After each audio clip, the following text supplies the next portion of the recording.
Gadis yang cantik ini, sejak lahir IQ-nya rendah.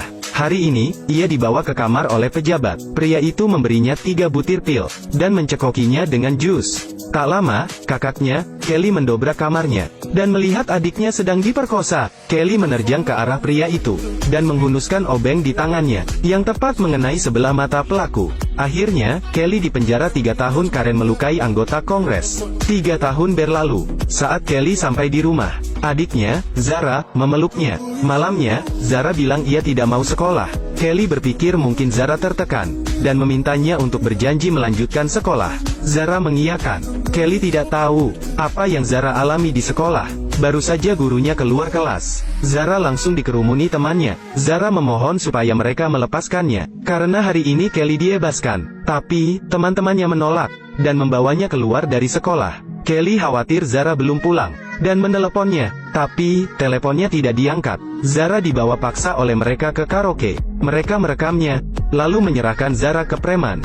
Preman mulai meraba-raba Zara, lalu menjual Zara ke pria hidung belang. Zara mengirim lokasinya ke Kelly, tapi, preman itu menipu para kostumernya, dan memeras mereka, sehingga ia untung besar malam itu. Kelly mencari Zara di jalan, tapi tidak menemukannya. Ia mengira Zara lupa pulang karena asik main, dan menunggunya di rumah. Hingga esok siangnya, Zara masih belum pulang. Kelly pergi ke sekolah. Zara memakai baju dress merah, hadiah dari Zara untuknya. Di kelas, Kelly tidak melihat Zara. Saat Kelly mau pulang, ada teman Zara yang mengejarnya. Ia memperlihatkan video itu ke Kelly. Kelly shock sampai menangis. Kelly menunggu geng cewek kurang ajar itu di dalam toilet setelah pulang sekolah. Gadis yang kurang ajar itu bilang, "Oi, kamu kakak si bodoh yang dipenjarakan?" Kelly langsung menjambak dan melumpuhkannya. Kelly menemui preman karaoke dan menendangnya, lalu menginjak lehernya dengan high heels. Preman itu bangun dan melawan, tapi, Kelly melemparnya ke tanah, dan menusukkan ujung payung ke nadinya. Preman itu akhirnya mengaku, kalau kemarin malam mereka tidak sengaja bertemu bos mafia. 3 preman langsung kabur. Begitu melihat badan bos yang penuh tato, bos mafia mengeluarkan pisau, dan memalak mereka bertiga. Zara juga dibawa pergi olehnya. Bos mafia bernama John itu adalah lintah darat. Kelly mau meneleponnya, tapi, teleponnya tidak diangkat. Kelly lalu telepon polisi, tapi, polisi bilang ia harus mengurus dokumen dulu.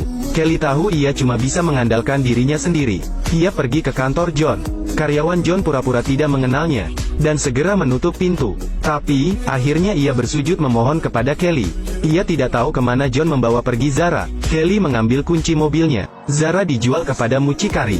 Pria hidung belang ini ingin memperkosanya, tapi, anunya digigit Zara. Pria itu dengan marah minta uangnya kembali. Tapi, mucikari dengan marah memakinya. Barang yang sudah kujual tidak bisa diretur. Berdasarkan informasi dari karyawan tadi, Kelly menemukan mobil John. Saat John meninggalkan lokasi, Kelly membuntutinya. Ia mencoba menelepon John, dan bertanya keberadaan adiknya. John dengan angkuh bilang, "Kamu kakaknya si idiot, ya? Apa kamu juga idiot?" Kelly dengan marah menutup telepon, lalu menginjak gas hingga menabrak mobil John. Sebelum John turun dari mobil, Kelly menyetrumnya hingga pingsan. Saat John bangun, ia sudah dicekik dengan tali. Kelly menyuruhnya pergi ke tempat Zara. John sadar Kelly tidak memakai sabuk pengaman. Ia terpikir sebuah ide, lalu menabrakkan diri ke tumpukan sampah, lalu menghantam kepala Kelly berkali-kali. Untung Kelly segera menarik talinya lagi. John menghunuskan pisaunya. Untungnya, Kelly adalah atlet bela diri. Di tempat sesempit ini, John tidak bisa menaklukkannya. Akhirnya, Kelly berhasil mematahkan lengannya. Lalu Kelly memukul kepalanya. John pun terkapar tidak bergerak. Kelly memasukkannya ke dalam bagasi. Setelah siuman, John memakinya. Tapi, Kelly yang kesal mendengar omong kosong, menjepit tangan John dengan tutup bagasi. Meski Kelly sudah menyiksanya, ia masih belum puas melampiaskan amarahnya. Kelly ngebut mundur ke tumpukan sampah. Ia menabrakkan diri berkali-kali.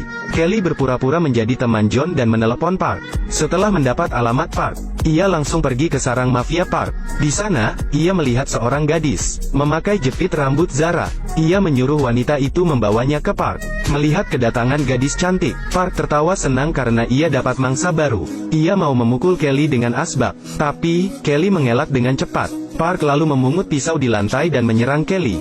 Tapi, pisaunya mengenai tas Kelly. Meski Kelly menghajarnya seperti kesetanan, Park terus melawan. Kelly mencekiknya dengan kedua kakinya.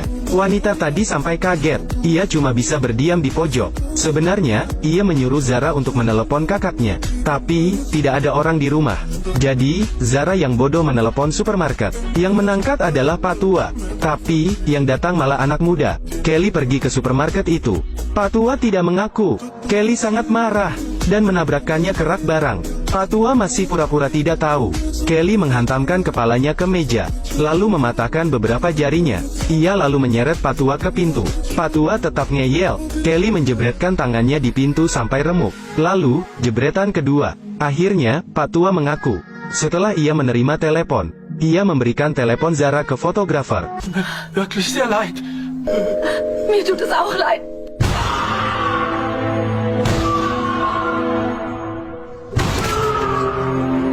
Kelly lalu pergi ke studio foto. Di sana, ia melihat foto Zara. Fotografer bilang ia tak ingat.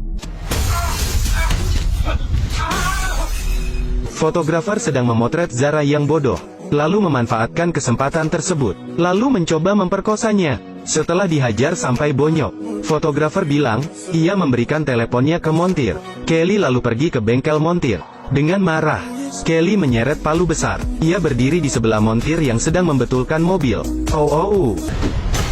Ia menginjak tangan montir dengan high heels. Montir bilang, ia menelepon pejabat. Sie ist doch so alt wie ihre eigene Tochter. Nein, ich hab nur 2 Söhne. Kelly lalu menurunkan hidrolik dan menggencet montir menjadi tempe geprek. Kelly mulai mengerti apa yang terjadi. 3 tahun lalu, Zara dicabuli oleh Pak Tua, lalu dilecehkan oleh fotografer. Saat montir membetulkan mobil pejabat, ia memperkosa Zara di dalam mobil. Lalu, pejabat menemukan celana dalam Zara. Pejabat mencari Zara dan membawanya. Hari itu, Kelly melihat Zara bertingkah aneh. Esoknya, Kelly mengamati Zara di sekolah dan melihat Zara naik ke mobil seseorang dan tampak takut. Kelly membuntutinya dari belakang, dan terjadilah adegan di awal film tadi. Zara lalu menelepon Pak Tua karena Kelly tidak di rumah. Pak Tua mengira Zara minta ganti rugi karena pernah dilecehkan. Lalu Pak Tua menelepon fotografer. Fotografer lalu menelepon montir, dan montir menelepon pejabat lagi. Artinya, Zara sekarang berada di tempat pejabat. Kelly pergi ke rumah pejabat. Ia menyetrum satpamnya. Di kamar, pejabat masih tidur. Saat ia membuka mata, kepalanya sudah ditodong pistol. Di mana Zara? Bukannya takut, pejabat malah menantang. Kelly memukulnya dengan pistol. Di mana adikku?